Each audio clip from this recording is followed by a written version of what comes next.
One of the questions Christ asked me was, who would you be if everyone you knew didn't know you? That's you. If you can define that or describe that. Oh, I'm a person who likes this. I'm a person who does that. It doesn't have to be great. It just has to be real, because real is the greatest feeling. We can't create great. We can only feel it. And in the book, there's so many things that bring that back to you, that remind you who you are. When you were that kid and you were running around and nobody started telling you what you can't do yet,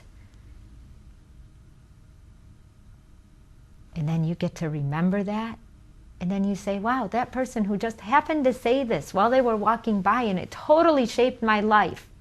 But they'd forgotten and God knows where they are now. Yet you took that little bit of information and created a life around it. And sometimes if you let that take away from you, like someone says, oh, you're always messy. And then every time something's messy, like, I'm always messy. You let them and their issues take strength in your life. And one of the beauties of reading the words of Christ in this book, or the things I had to go through to write the book, because I had to experience everything to understand it, you're reminded that all of that is in your hands. No one is left behind. There is no soul on earth left behind. I don't care who they are. Anyone that's listening to us speak, they're not left behind, even if they're sitting alone watching us, thinking that nobody in this world cares about them.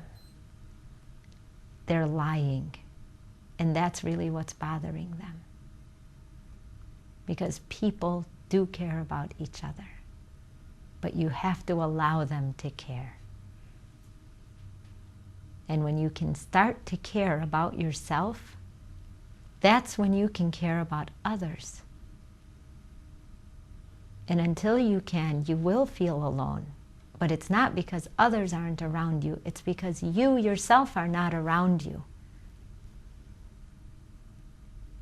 In what way have your spiritual experiences transformed your understanding of social and global issues?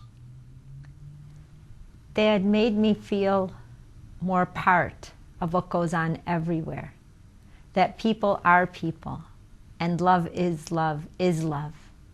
And truth is just truth, and that is for everybody.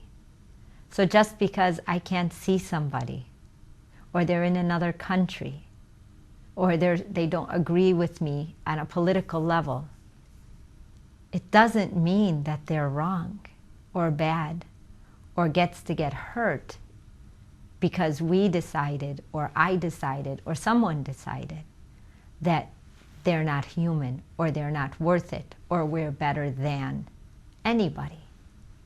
And every generation has had their we're better than and their common enemy. And it's funny that every time that slot gets emptied, we fill it with another group of people without realizing they're families. Everybody is different on earth. And then we're all the same. And then we're all different again. We're all different in the first different by race and creed and location.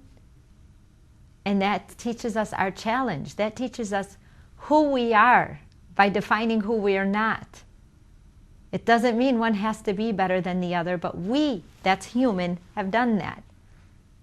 We're all the same, that we all come from a mother.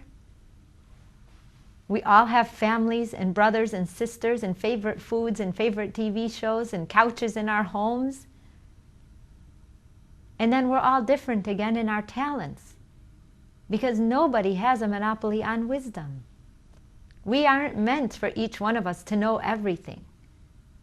That creates the need to know each other and to get along and to create growth with each other's talents, rather than strip each other because of resources or talents or whatever it is we think that we don't possess but we want to own.